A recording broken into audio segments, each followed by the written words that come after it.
This gentleman had a very interesting, lengthy, unique journey to get here today.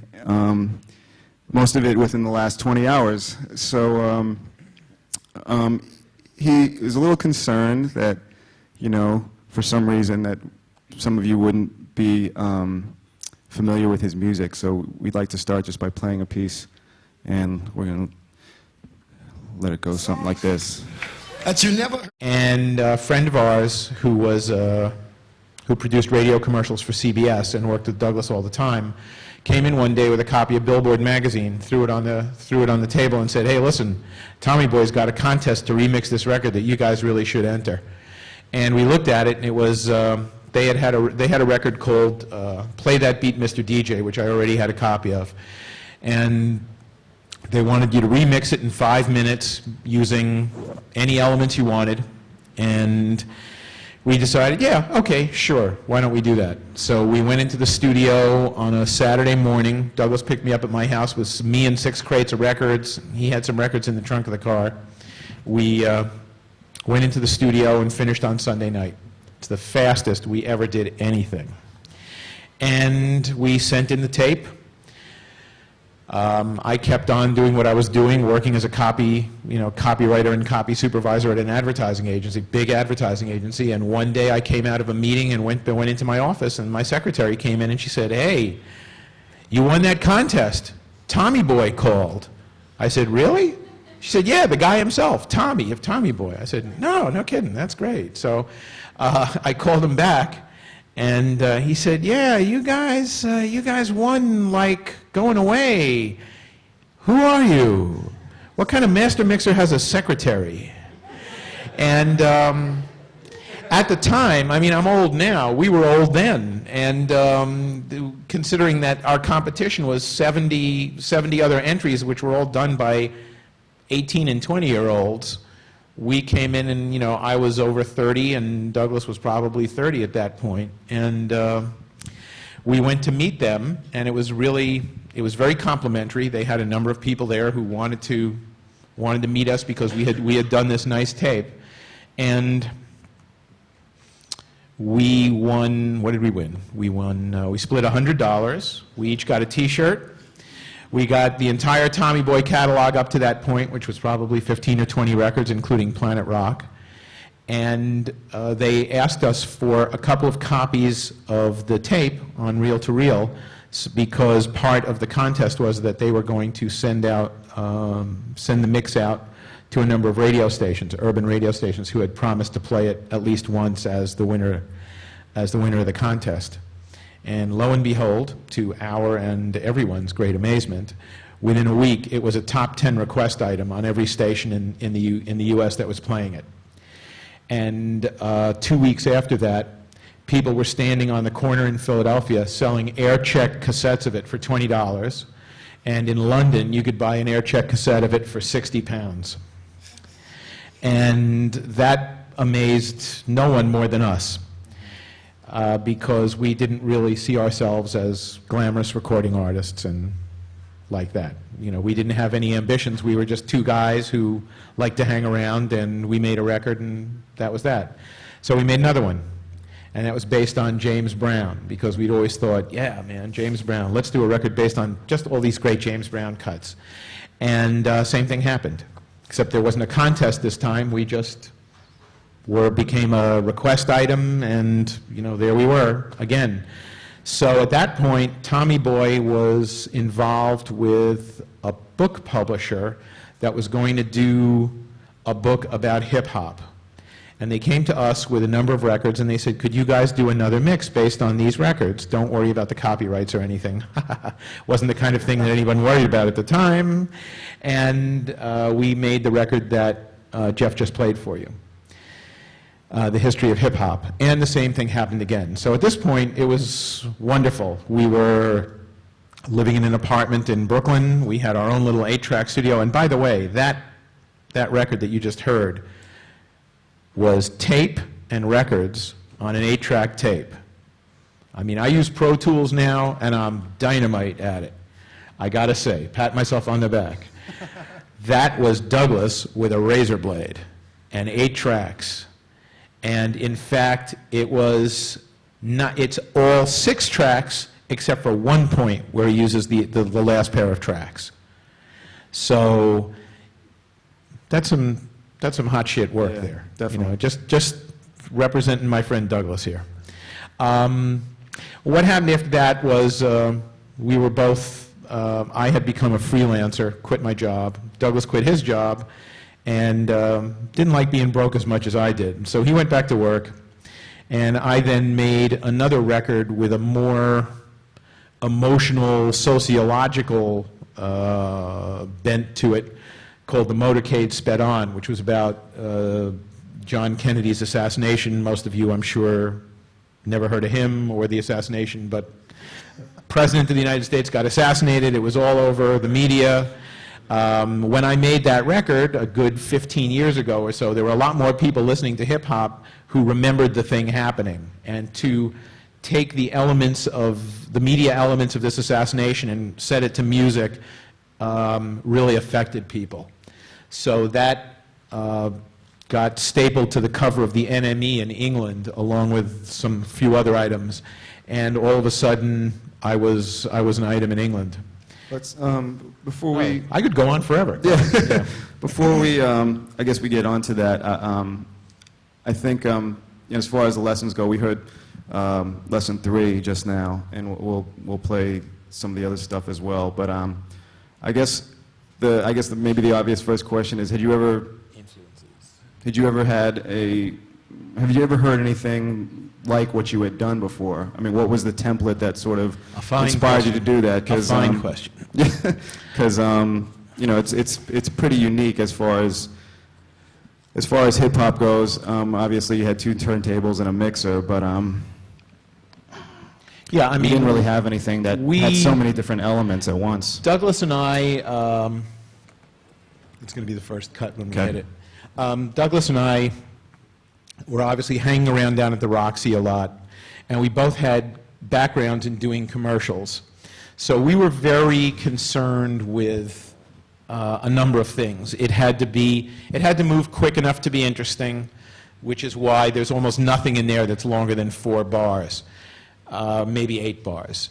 You had to be able to hear everything. It had to sound like a finished product.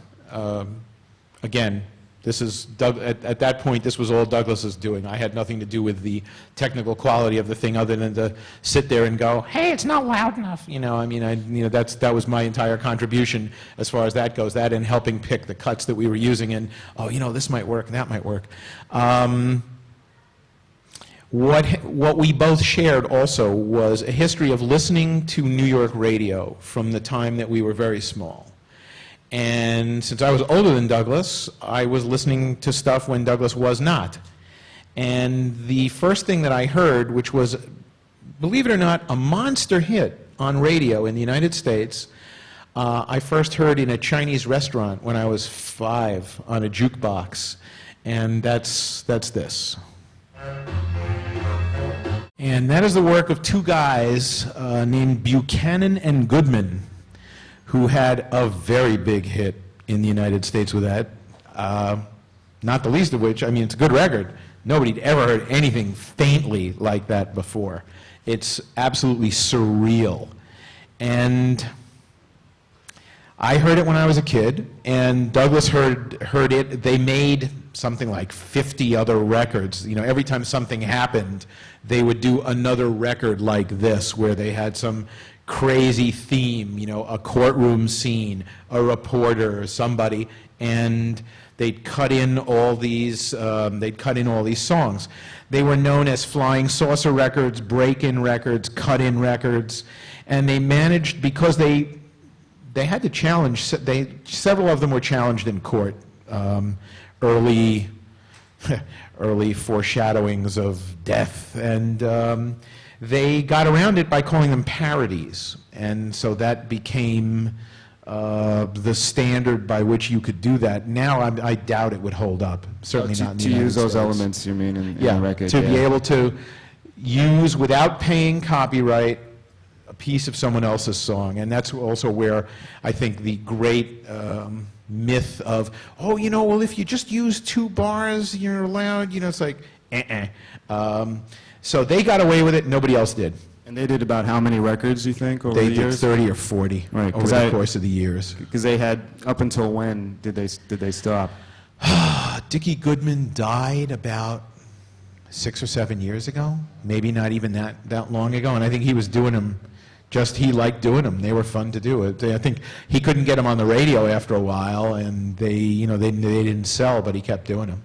So they were more or less like a comedy team, or I'd say, yeah, it was considered radio comedy. They were novelty records, So that was a very direct thing that Douglas and I both knew about and drew on, the idea of this very fast, quick cutting type stuff.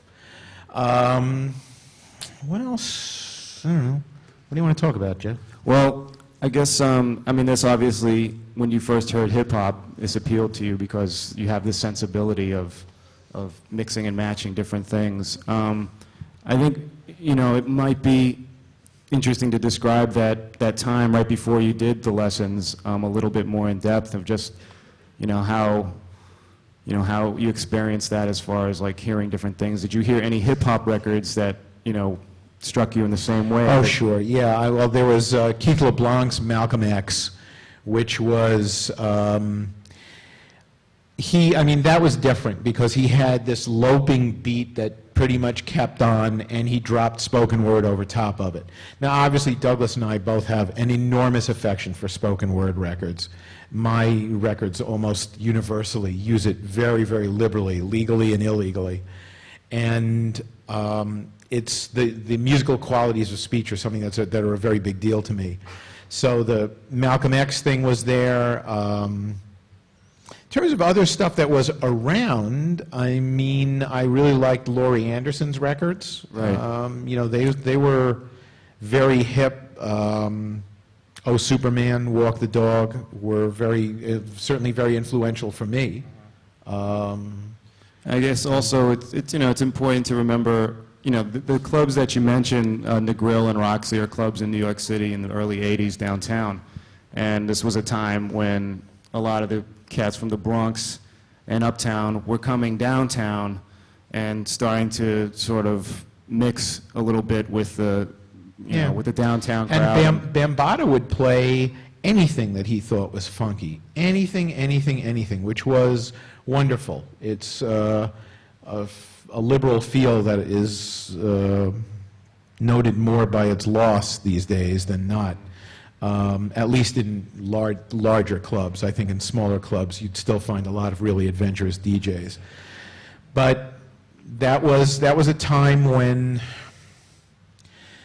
the downtown sensibility of people like Laurie Anderson and David Byrne and some of the bands like Conk were heard in clubs that were playing ESG, that were playing early rap records by Peter Brown, stuff that Peter Brown had produced, It was pretty great. You could hear records with sound effects on them.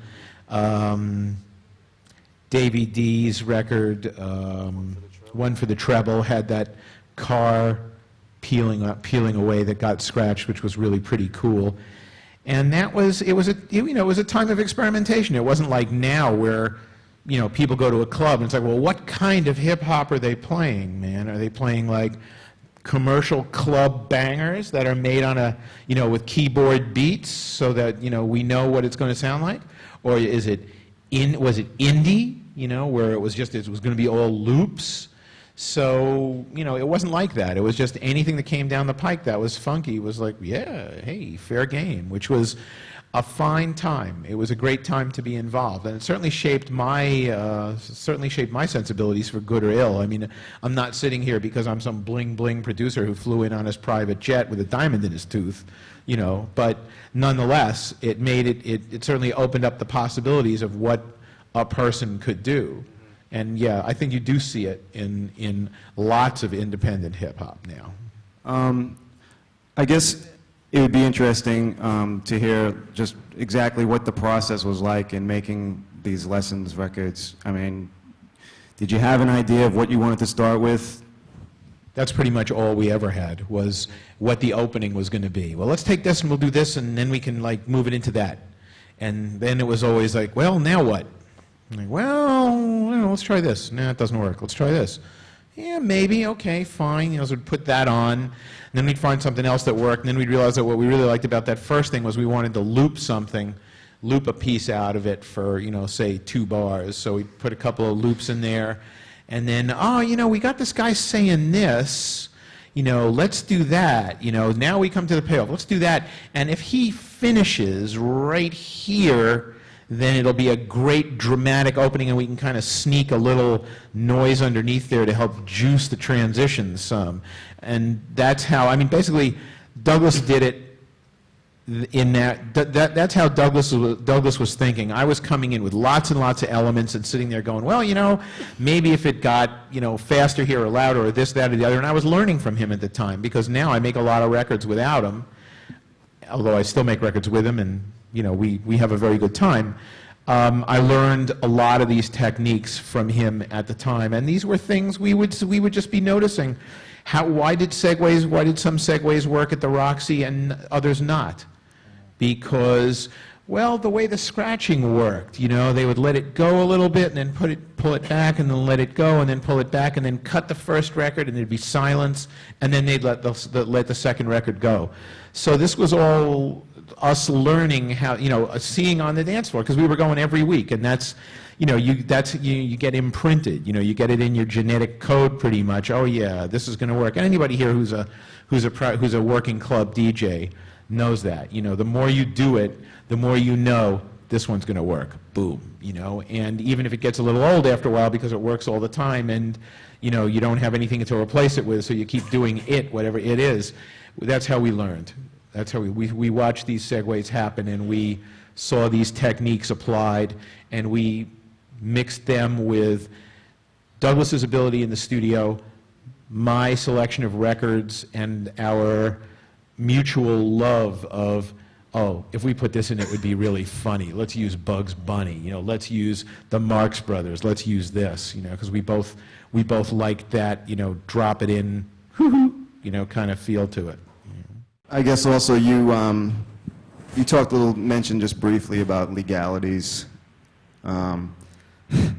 Obviously this record was, in every true sense of the word, an underground smash, being bootlegged and available only on, a cassette copy and whatnot. I guess was it frustrating? You obviously did this just as a creative thing, but was it frustrating in a way to not have it go even further, or did you feel like you gotten the most mileage out of it because of what the limitations were legally? Well, don't forget, at the time, our approach to this was a little different. We weren't two young producers who wanted to make our lives in hip-hop. We both had jobs. I was essentially an advertising agency executive, and Douglas was a fairly highly paid studio engineer. And we did this thing. We met all the people in the world we'd ever want to meet, and then some. And we had the gratification that people all over were listening and really digging this record. It didn't occur to us, oh yeah, we should really, we should exploit this. And perhaps that's to our detriment. It was years and years and years. It was a really long time before we made another record. I kept making records as a hobby to sort of learn how to do it better and better. When I finally got a hold of Pro Tools, that was when I sort of got a rocket up my butt and so was like, oh yeah, okay, now hey, you know what I could do? I could do this, I could do that. And that's when we made the record that was the remix of Jazzy Sensation for Tommy Boy's 10th or 15th anniversary, whatever it was.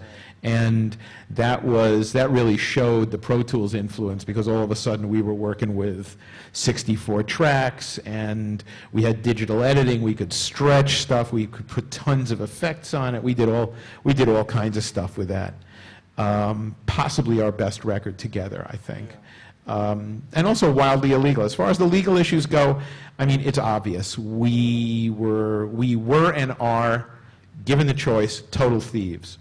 And we have no regard whatsoever for copyright. And it doesn't mean that our records should be sold. It doesn't mean it should be right. But it's what we do. And, you know, I think we are audio collage artists.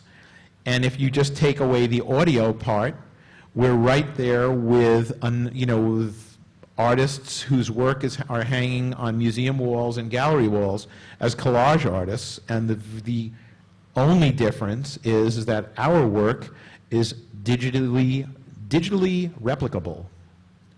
And so therefore, the damage, if you wish, can be spread much wider than a Joseph Cornell collage of a lot of recognizable elements, because there's only one of his work. And there can be theoretically zillions of ours. And so, and also, Joseph Cornell is working in the visual medium. We are working in the medium where, you know, copyright has grown from what to a minor annoyance to the plutonium bomb nowadays. And so, you know, obviously it's a very different thing, but it's not, hasn't stopped us yet. What was your reaction upon hearing, you know, stuff that was somewhat modeled or influenced, you know, modeled after or influenced by some of these records? I mean, certainly, like, you know, you could probably point to like Prince Paul stuff with De La Soul and the Bomb Squad stuff, Cold Cut. The Bomb Squad and Prince Paul, nothing but. I'm like so flattered to think that our stuff would have shown up in theirs. Absolutely fabulous. I mean, Paul, I think, is probably the closest thing hip-hop has to an authentic genius. And the Bomb Squad stuff was like, oy, just amazing when it came out. I didn't know what to think about that stuff. It was so incredible. Cold Cut, obviously. I mean, I've become really friendly with them, and I have a very close association with Ninja Tune now because of that.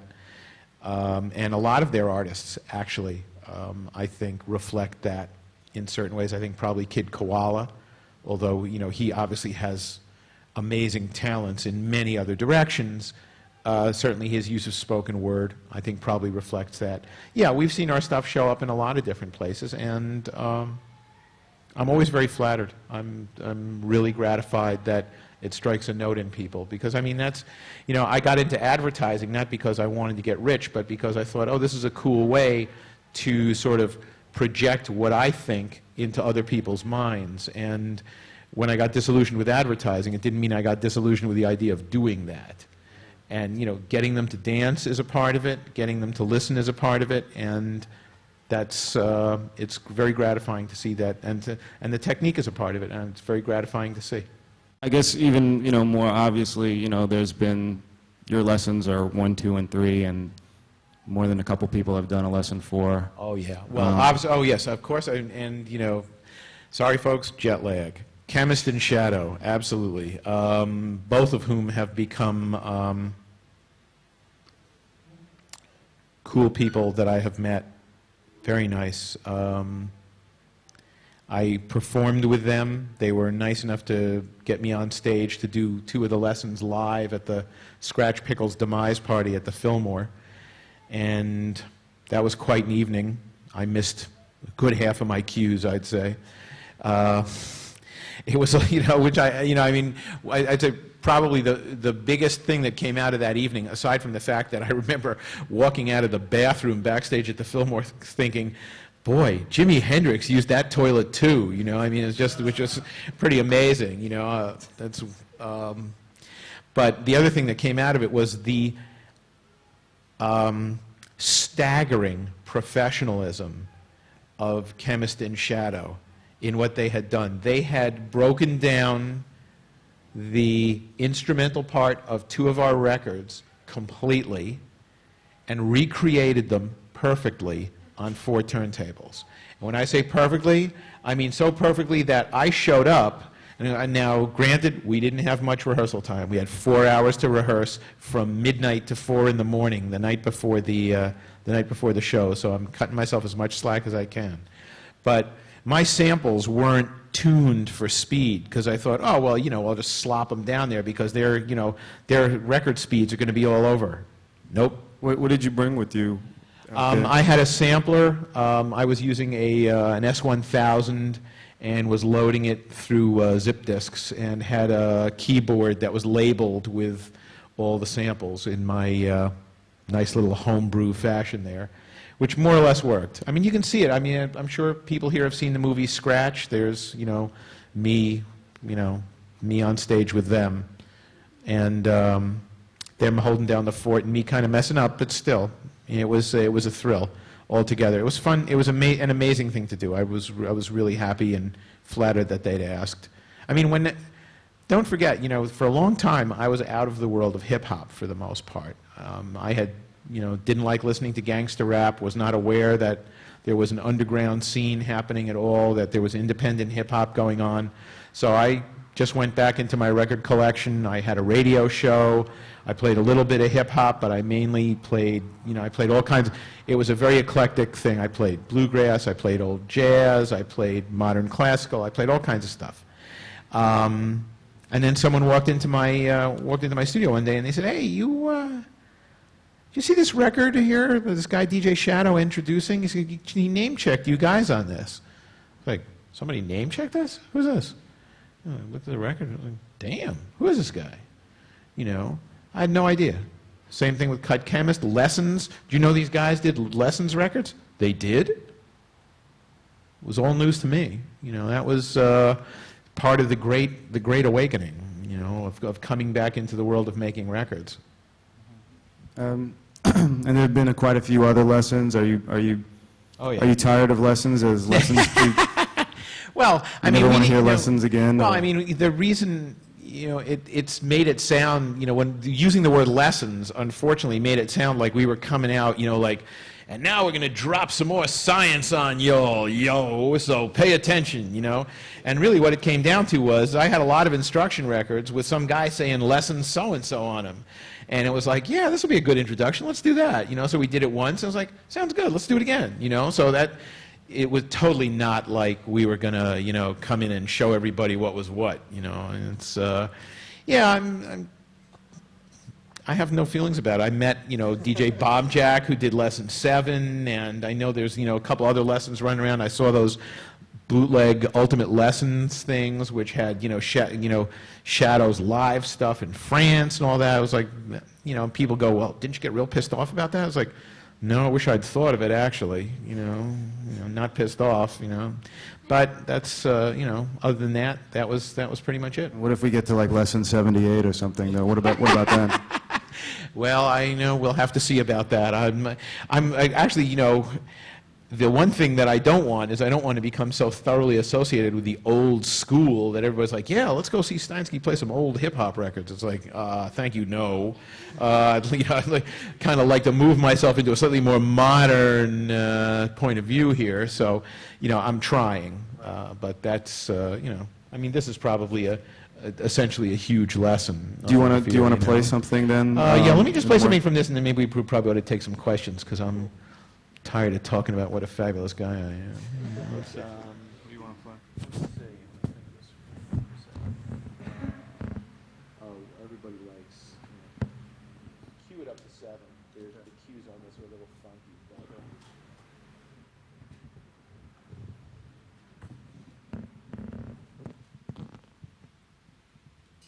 What are we about to hear?